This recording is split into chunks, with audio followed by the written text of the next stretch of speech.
ప్రత్యేక హోదా విషయంలో అటు కేంద్ర ప్రభుత్వం కానీ ఇటు రాష్ట్ర ప్రభుత్వం కానీ రాష్ట్రానికి అన్యాయం చేశారా చేయలేదా అనేది అందరికీ తెలిసిన విషయం. అయితే అప్పట్లో ఏదైతే ప్యాకేజీ విషయంలో చంద్రబాబు గారు హోదా ఏమన్నా సంజీవన అని అనడం, తర్వాత దాన్ని మళ్ళీ తర్వాత జరిగిన రాజకీయ పరిణామాలను ఆయన హోదా కావాలనడం, ఇవన్నీ ఒక ఎత్తు అయితే ప్రత్యేక హోదా కోసం వైఎస్ఆర్సీపీ చేసిన మహాధర్నాలు ఏవైతే ఉన్నాయో అలాంటి టైంలో తెలుగుదేశం నుంచి కానీ లేదా పోలీసుల సైడ్ నుంచి కానీ ఈ నాయకులపైన వారి మీద కేసులు పెట్టడం జరిగింది. ఆ తర్వాత అంటే దానికి భయపడి తర్వాత ఈ మహాధర్నాలు లాంటివి కొనసాగించలేదని అనుకోవచ్చు అంటారా? మన ఢిల్లీలో చేశాము, మొన్న ఒక నెల క్రితం ఢిల్లీలో కూడా చేశాము. అసలు ప్రత్యేక హోదా ఈ రోజు వరకు కూడా ప్రజల నోళ్ళలో నాంతుందంటే అది వైఎస్ఆర్సీపీ మూలంగానే ప్రధానంగా. తర్వాత కమ్యూనిస్టులు, కాంగ్రెస్, మిగతా ప్రజా సంఘాలు, తర్వాత ప్రత్యేక హోదా సాధన సమితి వాళ్ళందరూ కూడా చేశారు. దీంట్లో ప్రథమ దొంగ ఎవరంటే తెలుగుదేశం పార్టీ. ఆఖరికి మీరు అర్థం చేసుకోవాల్సింది ఏంటంటే, ఇప్పుడు నువ్వు ఆ కేంద్రంతో కలిసి నడుస్తున్నావు, కలిసి భాగస్వామిలో ఉన్నావు. నీకు మనసులో ఉంది ఈ రాష్ట్రానికి ప్రత్యేక హోదా రావటం లేదు, ప్రత్యేక హోదా మోసం చేస్తుంది, మన భాగస్వామి మోసం చేస్తున్నారనే అభిప్రాయం నీకు ఉన్నట్లయితే, ఆ రోజు ప్రధానమంత్రి గారు ఈ రాష్ట్రానికి వచ్చినప్పుడు ప్రధాన ప్రతిపక్ష నాయకుడు నిరాహార దీక్ష చేస్తాడు. అప్పటికి 7 రోజులైంది. ఆయన ఆరోగ్యం కూడా క్షీణించే పరిస్థితి వచ్చింది. దాన్ని అవకాశంగా తీసుకుని ప్రధానమంత్రి మీద ఒత్తిడి పెంచవచ్చుగా. నువ్వు అటువంటి ప్రయత్నం చేయలేదే. నువ్వు ఆఖరికి ఆయన్ని లేగొట్టేశావు. నిరాహార దీక్ష చేసి జగన్మోహన్ రెడ్డి గారిని అరెస్ట్ చేసి లేపేశావు. అంటే ప్రధానమంత్రి గారు వచ్చేటప్పటికి అసలు ప్రత్యేక హోదా మా రాష్ట్ర ప్రజల్లో లేదండి, ఇదంతా కూడా ప్రతిపక్షం చేస్తున్న చిల్లర గొడవ, చిల్లర రాజకీయాలని చెప్పేసి ప్రధానమంత్రికి చెప్తానికి ప్రయత్నం చేశావు. అంతేకాకుండా నువ్వు 14వ ఆర్థిక సంఘం వద్దన్నది అని చెప్పేసి ప్రజల్ని నమ్మించడానికి ప్రయత్నం చేశావు. అదే 14వ సంఘం ఆర్థిక సంఘం చైర్మన్ ఇచ్చిన లేఖని జగన్మోహన్ రెడ్డి గారు అసెంబ్లీలోనే చూపించారు. ఇదిగోండి 14వ ఆర్థిక సంఘం చైర్మన్ ఇచ్చిన లేఖ, ఆయన మేము చెప్పలేదని ఇస్తున్నాడు, మీరు ఎందుకు ప్రజలు మభ్య పెడుతున్నారు, తప్పుదో పట్టిస్తున్నారంటే మీకేం తెలుసు రాజకీయాలు, నాకు 40 సంవత్సరాలు ఇండస్ట్రీ, నేను 15 సంవత్సరాలు ముఖ్యమంత్రిగా ఉన్నానని చెప్పాడు. కానీ ఆ లెటర్ కొద్దిగా స్పీకర్ గారికి పంపించండి, నేను చూస్తాను, ఒకవేళ నా దగ్గర లేకపోతే నేను కూడా తెప్పించుకుని, ఒకవేళ అది ఆ విధంగా ఉంటే నేను కేంద్ర ప్రభుత్వం మీద ఒత్తిడి పెడతాను అని చెప్పేసి చెప్పాల్సిన మనిషి ఆ లెటర్ కూడా పరిగణలోకి తీసుకోవాలా.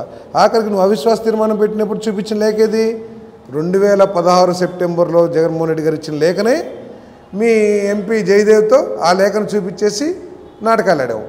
ఇవన్నీ కూడా ప్రజలు అర్థం చేసుకోరా. నీకు మీడియా ఉండొచ్చు, నేను ఎత్తేసేయచ్చు మీడియా, కానీ వాస్తవాలు ఏంటో అర్థమవుతుంది కదా. కాబట్టి ఇదంతా కూడా చంద్రబాబు నాయుడు చేసిన మోసం. మేము పోరాటం చేశాం, ఆఖరికి మా ఎంపీని కూడా రాజీనామా చేయించాం. రాజీనామాలు ఎందుకు చేస్తారు, ప్రజలు ఎందుకు రాజీనామా చేశారని ఆలోచిస్తారని చెప్పేసి.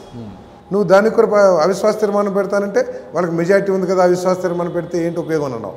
మళ్ళీ మేము పెట్టిన అవిశ్వాస తీర్మానం దానికి నువ్వు వచ్చి అవిశ్వాస అంటే ఈ అవిశ్వాస తీర్మానం ముందుగా వైసీపీ పార్టీ పార్లమెంట్లో ప్రవేశపెడతానంటం జరిగింది. మరి అదే అవిశ్వాసం ప్రవేశపెట్టకుండా రాజీనామాలు చేయడం ఏంటి, ఏం జరిగింది అసలు? అవిశ్వాస తీర్మానం ప్రవేశపెట్టాం, అది చర్చకు రాకుండా చూశారు. బీజేపీకి టీడీపీకి ఉన్న లోపాయికారి ఒప్పందాన్ని బట్టి మా అవిశ్వాస తీర్మానం చర్చకు రాకుండా చేశారు. సో వీళ్ళ రాజకీయ ఉన్న కుట్రపూరితమైన సంబంధాలు దృష్టిలో పెట్టుకుని వీళ్ళు ఈ పెట్టిన అవిశ్వాస తీర్మానం చర్చకు వచ్చేటట్టు చేశారు. దాంట్లో కూడా ప్రధానమంత్రి కనీసం ఒక నిమిషం కూడా మన రాష్ట్రం గురించి మాట్లాడాలి. ఆయన దేశ రాజకీయాల గురించి ప్రధాన ప్రతిపక్ష నాయకుడు పక్షానికి సంబంధించి రాహుల్ గాంధీ కానీ ప్రధానమంత్రి మోడీ కానీ మన రాష్ట్రానికి సంబంధించిన మాట్లాడిన విషయాలు చాలా తక్కువ. దేశ రాజకీయాలు మాట్లాడారు, వాళ్ళ గురించి చెప్పుకున్నారు. అంటే ఈ ప్రత్యేక హోదా విషయానికి వస్తే కేంద్ర మంత్రులు ఎవరు ఈ మధ్య కాలంలో ఈ ప్రత్యేక హోదా ఉద్యమం స్టార్ట్ అయింది తెలుగుదేశం మొదలుపెట్టిన దగ్గర నుంచి కేంద్ర మంత్రులు ఎవరు ఆంధ్రప్రదేశ్కి వచ్చినా వీళ్ళు నల్ల బ్యాడ్జీలో లేదా నల్ల చొక్కాలు వేసుకుని వారి తెలపడం అయితే జరుగుతుంది ఈ ఉద్యమాల్ని. ఇప్పుడు చూసుకుంటే ఈరోజు కూడా అటు కాంగ్రెస్ పార్టీ వాళ్ళు కానీ లేదంటే సిపిఐ సిపిఎం వాళ్ళు కానీ ఇటు తెలుగుదేశం కానీ అంటే బీజేపీ ఇతర పార్టీలు వైసీపీ జనసేన తప్ప మిగిలిన వాళ్ళందరూ వారి అసమ్మతిని తెలపడం అయితే ఈరోజు కూడా మనం చూస్తున్నాం కదా. ఎందుకని ఈ రెండు పార్టీలు వీటికి దూరంగా ఉంటున్నాయంటారు? మేము దూరంగా లేము. ప్రత్యేక హోదాకి మేము చేసాం, ఎన్నికలకు రెడీ అవుతున్నాం. ఈ టైంలో చేసే ఉపయోగం ఏముంది? చేయాల్సిన సమయం అంతా నువ్వు వాళ్ళతో కులికి వాళ్ళతో సంసారం చేసి ఇక రేపు మాపు ఎన్నికలకి వెళ్తా నువ్వేదో దొంగ దీక్షలు చేస్తే ఉపయోగం ఏముంది? ఇప్పుడు రేపు ఎన్నికల్లో దాన్ని ఒక ఇష్యూ చేద్దాం. ప్రధాన ప్రతిపక్ష హోదా అనేది ఒక ఇష్యూ చేద్దాం. ఎన్నికల్లో ప్రజల స్పందన చూద్దాం. మేము చెప్పింది ఏంటి, వచ్చే గవర్నమెంట్లో మేము సాధిస్తాం, మాకు 25 మంది ఎంపీలు ఇవ్వండి, మేము ఏ విధంగా సాధిస్తామో ఒకసారి మాకు అవకాశం ఇచ్చి చూడమంటున్నాం. ఆయనకి ఇచ్చారు 17-18 మంది ఎంపీలని. మా దగ్గర 2-3 ఎంపీలు తీసుకుని 20 మంది ఎంపీలు చేసుకున్నారు. 20 మంది ఎంపీలతో ఆయనే సాధించాడు. ఒకవేళ మాకు అవకాశం ఇచ్చి 25 మంది ఎంపీలు మాకు ఇస్తే మేమేమో సాధిస్తాం, ప్రజలను ఒకసారి గమనించమని అంటున్నాం. కాబట్టి ప్రత్యేక హోదా మీద మేమేం పోరాటం వేయట్లా, సందర్భాన్ని బట్టి సమయాన్ని బట్టి తప్పకుండా పోరాటం చేస్తాం, సాధించేది కూడా మేమే సాధిస్తాం. ఓకే. అయితే పవన్ కళ్యాణ్ గారి విషయానికి వస్తే, అంటే ఆయన ఒక పార్టీని అయితే ఇప్పుడు తెలుగుదేశాన్ని అంటే ఆయన ఎలాంటి వ్యాఖ్యలు చేయకుండా, అంటే తెలుగుదేశాన్ని ఆయన ఎలాంటి తిట్లు తిట్టకుండా ఆయన మాట్లాడుతూ ఓన్లీ వైసీపీని తిడుతుంటే వైసీపీ వాళ్ళు తెలుగుదేశంతో జనసేన కలిసింది అంటున్నారు. అదే పవన్ కళ్యాణ్ గారు వైసీపీని ఏమీ అనకుండా ఉంటే తెలుగుదేశం వాళ్ళు పవన్ కళ్యాణ్ అదే జనసేన వైసీపీ కలిసి ఉన్నాయి అంటున్నారు. అసలు ఏంటి ఇది అంతా? ఇప్పుడు పవన్ కళ్యాణ్ అన్న మాటలను బట్టి కనుక మీరు ఏదన్నా ఒక నిర్ణయానికి వస్తూ ఉంటే, చంద్రబాబు నాయుడు గారి మాటలు కూడా ఒకసారి చూడండి. మొన్నటిదాకా ఏమన్నారు?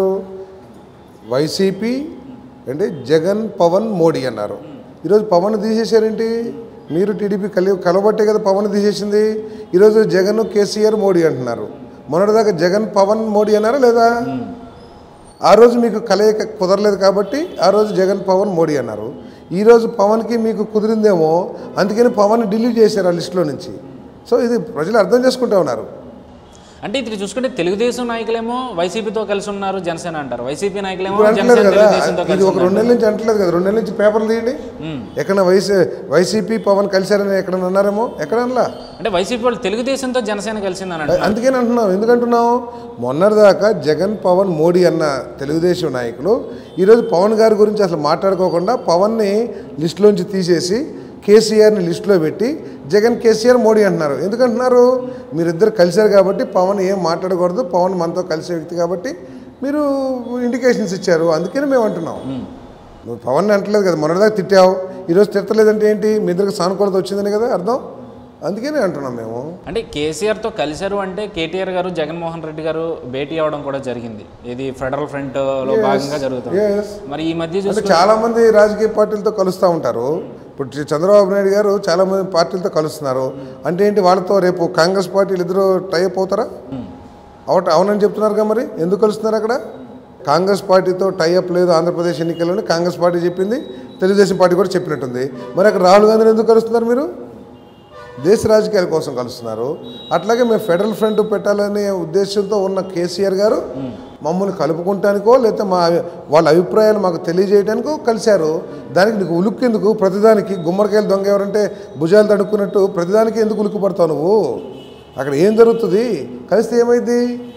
నువ్వు బ్రహ్మాండంగా ప్రజల్ని సంతృప్తిపరిచే విధంగా పరిపాలన చేసినట్లయితే నీకు ప్రతిదానికి ఎందుకు భయపడుతున్నావు? నువ్వు అసలు జగన్మోహన్ రెడ్డి గారు ఎవరితో కలిసినా భయపడతావు, నువ్వు ఉలిక్కి పడతావు. అంటే పిరికి పొందవి. నువ్వు చేసింది ఏమీ లేక రేపు ప్రజలు నిన్ను తిరస్కరించటం, అసహించుకుంటాం జరిగే పరిస్థితులు కాబట్టి నువ్వు ప్రతిదానికి ఉలిక్కి పడుతున్నావు. నేను కేటీఆర్ గారు కలిస్తే ఏముంది? నువ్వు ఎప్పుడెప్పుడైతే కేంద్ర రాజకీయాల్లోకి వెళ్ళావో అప్పుడల్లా రాష్ట్రానికి అన్యాయం జరిగింది కానీ మేలు జరగల. నువ్వు దేవేగౌడతో కలిసి ప్రభుత్వం ఏర్పాటు చేశావు. అక్కడ అల్మట్టి కడితే కృష్ణా డెల్టా ఎడారైపోయింది. నువ్వు ఆ రోజు బీజేపీతో కలిసావు. ఇప్పుడు మొన్నటిదాకా బీజేపీ మన రాష్ట్రానికి పెద్ద సెడకోపం పెట్టింది. నువ్వు ఎప్పుడు కేంద్ర ప్రభుత్వంలో నీ స్వార్థం కోసం, నీ ముడుపుల కోసమో లేకపోతే నీ సంపాదన కోసమే తప్పితే ఈ రాష్ట్రం కోసం కాదనేది చాలా స్పష్టంగా అర్థమవుతుంది. నువ్వు ఇప్పుడు దేవేగౌడతో ఉన్నావు, అల్మట్టి ఆపలేదు కదా, కనీసం పోరాటం చేయలేదు కదా, కనీసం కేంద్ర ప్రభుత్వం నుంచి బయటికి రాలేదు కదా. 4 సంవత్సరాలు మనకు ప్రత్యేక హోదా ఇవ్వాలా, విభజన చట్టంలోని అంశాలు ఇవ్వాలా, నువ్వు ఏ రోజు నోరెత్తలేదు కదా, బ్రహ్మాండంగా పొగిడో తప్పితే ఆఖరికి తప్పని పరిస్థితుల్లో బయటకు వచ్చావు.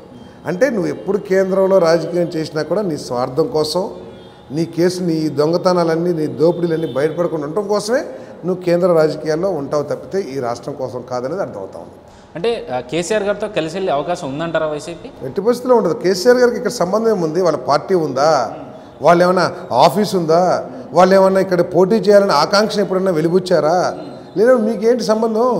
అంటే వాళ్ళు అన్నారు కదా, చంద్రబాబు గారు అక్కడ తెలంగాణ ఎన్నికలప్పుడు ప్రచారం చేయబట్టే నేను కూడా రిటర్న్ గిఫ్ట్గా ఆంధ్రలో. ఆయనేమో కేసీఆర్ ఏదంటే మాకేంటి సంబంధం? కేసీఆర్ గారు వచ్చి ఏం చేస్తాడో చేసుకోమనండి, మాకేంటి సంబంధం? మేము దేశ రాజకీయాల్లో భాగంగా ఫెడరల్ ఫ్రంట్లో భాగంగా మేం కలవలా. ఆయన దేశంలో నవీన్ పట్నాయక్ని కలిశారు, మమతా బెనర్జీని కలిశారు, స్టాలిన్ని కలిశారు, ఇంకా అందరూ చాలామందిని కలిశాడు. దాంట్లో భాగంగా మమ్మల్ని కలిశాడు. కలుస్తానికి వస్తాడు వద్దుద్దంటామా? అంటే చంద్రబాబు నాయుడు లిస్టు పెడతాడు, టిక్ పెడతాడా? జగన్మోహన్ రెడ్డి గారు వీరిని కలవండి, వీరిని కలవండి, వీరిని కలవద్దని ఆయన ఇష్టాల మీద కాదు కదా మేము కలిసేది. ఎవరు వచ్చినా కూడా కలుస్తాం. ఆయన ఒక ముఖ్యమంత్రి కొడుకు, ఆయన ఏదో రాజకీయాలు మాట్లాడడానికి వచ్చాడు, మాట్లాడతాడు. దానికి నీకెందుకు ఉలుకు? అంటే చూసుకుంటే ఈ రిటర్న్ గిఫ్ట్ అంశం ఏదైతే ఉందో దాంట్లో భాగంగానే ఈ మధ్య కేటీఆర్ గారు కూడా వ్యాఖ్యలు చేస్తున్నారు. వచ్చే ఎన్నికల్లో 2019 సార్వత్రిక ఎన్నికల్లో జగన్మోహన్ రెడ్డి గారే కాబోయే ముఖ్యమంత్రి ఆంధ్రప్రదేశ్. అవునండి, ఒక రాష్ట్ర ముఖ్యమంత్రిగా ఉన్నప్పుడు పక్క రాష్ట్రాల్లో ఏం జరుగుతుంది ఏంటి అనేది కూడా ఉండుండొచ్చు. ఆయనకున్న సమాచారం ఏమో. ఇప్పుడు ఇండియా టుడే సర్వే చేశారు, మన జగన్మోహన్ రెడ్డి గారు 120 సీట్లు గెలుస్తారని. ఓటర్స్ చేశారు, తర్వాత ఆశ తక్కువ లేకపోతే ఇంకేదో చేశారు. వాళ్ళందరూ ఏంటి మేము కుక్కితైనట కొమ్మకైనట వాళ్ళు సర్వే వాళ్ళు చేస్తారు. అట్లాగే పక్క రాష్ట్రం గురించి ఆ ముఖ్యమంత్రికి ఆకాంక్షలు ఇంట్రెస్ట్ ఉండొచ్చు, దాన్ని బట్టి సర్వే చేసుకున్నారేమో. మాకేం సంబంధం అది? చంద్రబాబు ఓడిపోతారని చెప్పేసి అందరూ చెప్తున్నారు, బీజేపీ వాళ్ళు చెప్తున్నారు, కాంగ్రెస్ చెప్తుంది రాదని చెప్పేసి కాంగ్రెస్ మేమే వస్తామంటుంది. దానికి ఇవన్నీ ఏంటంటే ఉలికిపాటు రాజకీయాలు అంతే తప్పితే ఇంక వేరేది లేదు.